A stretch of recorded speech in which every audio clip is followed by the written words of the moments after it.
built the world, you drew the weaves, you even connected the threads. The table sits down, the session starts. Nothing happens. Not because the players are lost, because the world you made isn't moving. They're not pulling on the story. They're waiting for something to pull them. And when it doesn't, they just sit there talking, planning, playing on their phones, waiting for their turn. Sure, they're in a game, but their characters don't feel like they're in the story.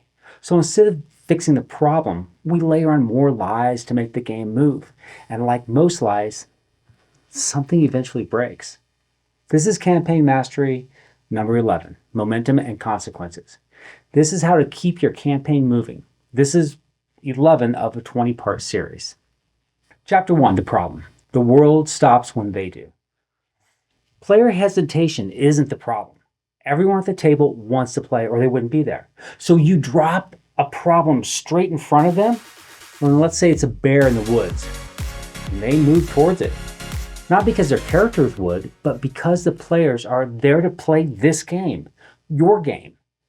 This creates an illusion of motion, the idea that presenting something in front of them will automatically move the story.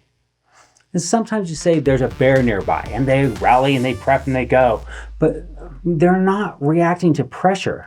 They're reacting to the expectation that something should happen because it's there. And that's a fake buy-in. The characters don't care. The players are chasing something because you gave them something. As the DM, you think the campaign now has life. But then the illusion breaks. You start a session and they just sit. They hesitate. They talk in circles.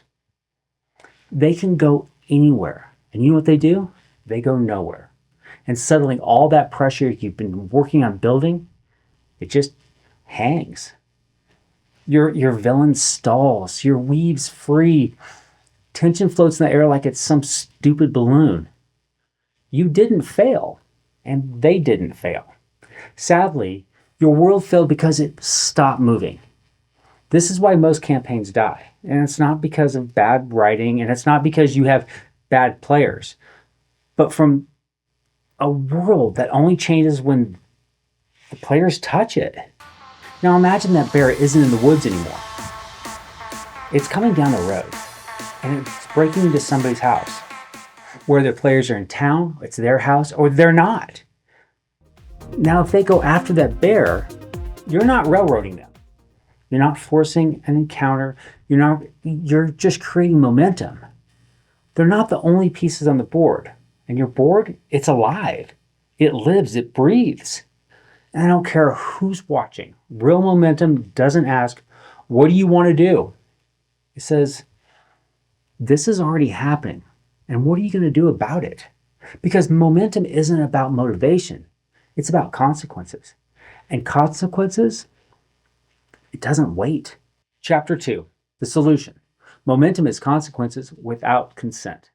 You have to stop waiting for your players to fix this. Because your world shouldn't need their permission to move. Real momentum doesn't ask, it just happens. That crumbling city they ignored, it's still going to collapse. The cult that they laughed as if it was trivial, it's still going to gain followers.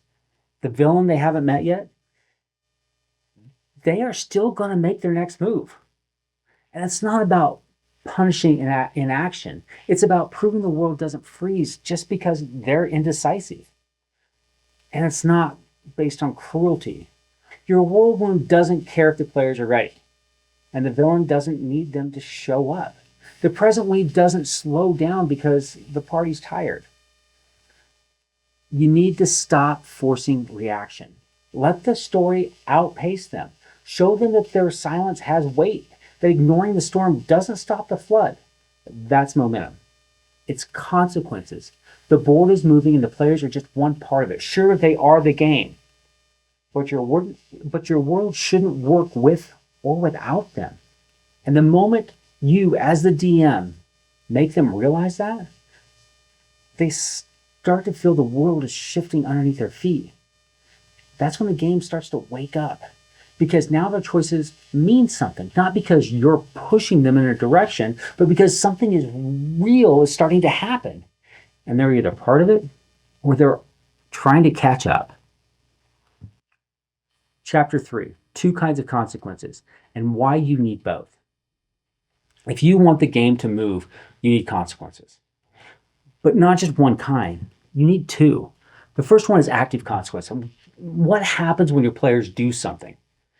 And then the other type is passive consequence. What happens when they don't do something? Active is really easy to spot. They assassinated a noble. The city erupts in chaos. They steal a relic. The temple sends hunters after them. They save a caravan. The merchant owes them a favor. This is cause and effect. Your players do something, there's a reaction. This is how players shape the world. This is what we've been taught to create. This is where we've been taught this is what D&D is. But if that's all you use, the world is just a mirror. It only reflects the players. It only changes when they make it change. And that's not a living world. That's a frozen one, waiting for someone to push the button. Passive consequences is what keeps the engine running. It's what happens when they hesitate, when they're too late, when they're looking the other way, or they ignore the cult. The ritual completes. They miss that envoy. The treaty gets signed. They delay just a little too long. The town they were meant to save, it falls without them. No one's punishing them. You're just letting the world breathe. Active consequences gives players powers. Passive consequences gives the world momentum, and you need both. If the world only moves when they act, it's not a world, it's a prop. But when things happen without them, then the board keeps shifting even if they stay still.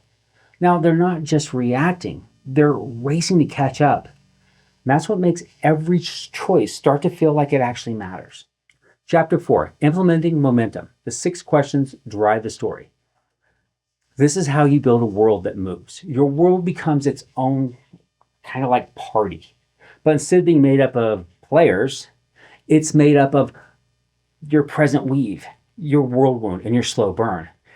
But like your players, it's moving and progressing. And it's not with a clock, and it's not with plot points, but with pressure. And that pressure comes straight from those 6 questions. Let's say you've already built your weaves. You've drawn your circles, you've answered the questions, and now you're asking, well, how do I make this thing move? How do I give it consequences when the players don't touch it? Well, look at question 2. What does it want? This is the engine.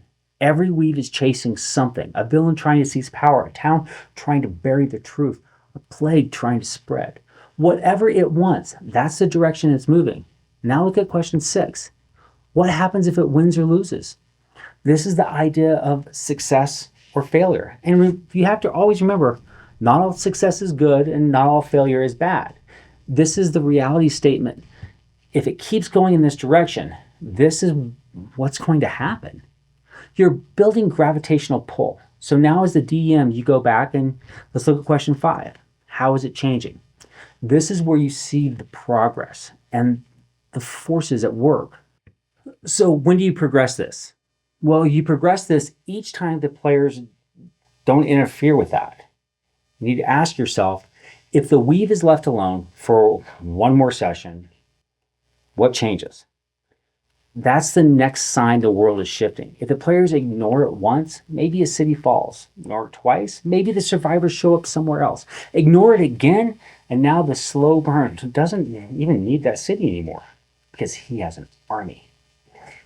That's momentum, not based on the clock, but because things matter. And the beauty is, you don't have to make it up on the spot. You have it all right there in your 6 questions. And every question they skip is another change that fires off behind the curtain.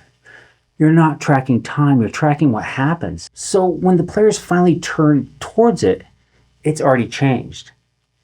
And now they're not reacting to a setup, they're reacting to a world that's already in motion. This makes it so you don't need more plots. You just need more pressure. And the 6th question tells you exactly where that's building. Chapter 5, Tracking the Storm. Let's make this real. Here's a little background to set the stage. We're going back to our slow burn the syndicate from our last video about the water world. If you haven't watched that one, the video is all about organization. But the core idea is this. the world flooded, and a trade company, the Syndicate, grew out of that chaos. Now let's look at our players. They're miles offshore, working with the gnomes to salvage some ruins that were there before the flood.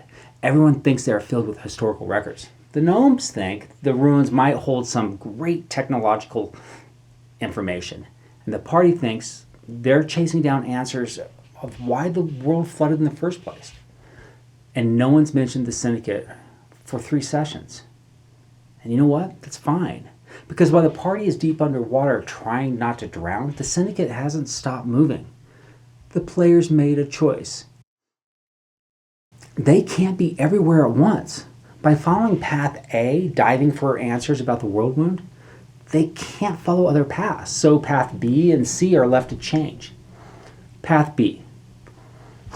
They could have investigated the Sea Raiders because there was a rumor that they might have information about one of your player characters.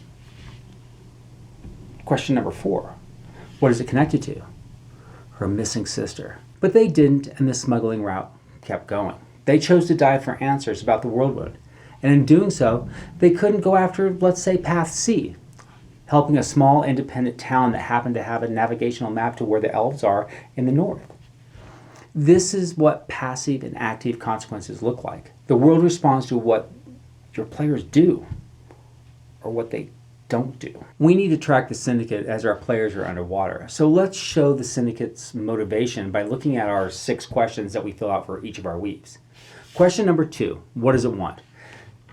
Total economical control. That's its direction. That's its pressure. That is the Syndicate's driving engine.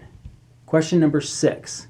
What happens if it wins? Well, if it wins, every nation, every settlement becomes a vassal economy. And they're hooked on the Syndicate's trade routes. They're unable to function without their goods, their currency, and their control. Now let's look at question 5. How is it changing? The Syndicate is slipping into the shadows. It's less visible and more like a ghost empire. The players made a choice, and because they followed one thread and left another. So the Sea Raider smuggling route kept running, and that matters, because the Sea Raiders weren't just opportunists. They are actually the Syndicate. They're company men dressed as pirates.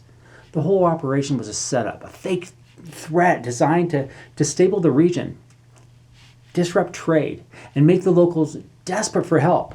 And then right on cue, because the players didn't, the Syndicate just swooped in, not to fight them, but to end the chaos that they started. A few backroom deals, a staged takedown, and just like that, and signed a contract to take control. By creating a problem and then showing up with a solution. In that small, independent little town that the players didn't help, well, because they are now searching for that drowned treasure with the gnomes, no heroes came, no one stood up, and the Syndicate didn't even have to do theatrics, just a few quiet little bribes and a little financial pressure. And now they've got a proxy governor sitting in the town hall running everything that's only answering to the Syndicate. The players have lost the lead for their sister now. And now they're going to have to pivot and get inventive to get that information. The map to the elves is gone. It's been moved to the Syndicate stronghold. This is how you track that momentum. And it's not with a ticking clock, and it's not with a countdown. With a list of what happens if they don't show up. You don't need a fancy system. Remember, we already built one. Those 6 questions that you built for each and every weave, the pressure is the fuel. The overlap is that heat. And now the party walks into any location. It has already changed because they didn't touch that thread in time. Because the world didn't wait.